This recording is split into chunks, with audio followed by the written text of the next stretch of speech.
Aš taip svajoju apie savo veiklą. Bet metai iš metų nedrįsti pradėti.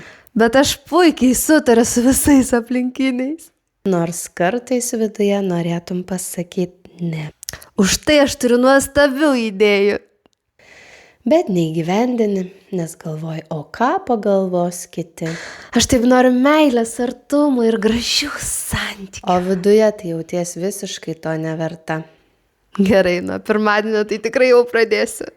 Tik tas pirmadienis niekaip neateina. Aš noriu išeiti iš darbo, kuris mane tiesiog žudo. Bet ne, nes bijai nežinomybės. Ir noriu išeiti iš tų toksiškų santykių. Bet bijai likti viena, tad... Realiai aš turiu viską, kad galėčiau pradėti.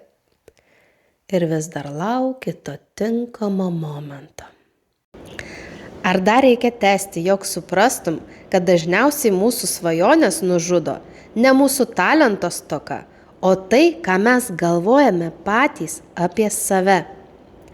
Mano vardas Indrė, esu kaučerė, hipnoterapeutė empatė ir aš padedu išgauti tarakonus iš galvos, kad žmogus galėtų pagaliau eiti ten, kur jis nori, daryti, ką jis nori ir išdrįsti iš tikrųjų gyventi.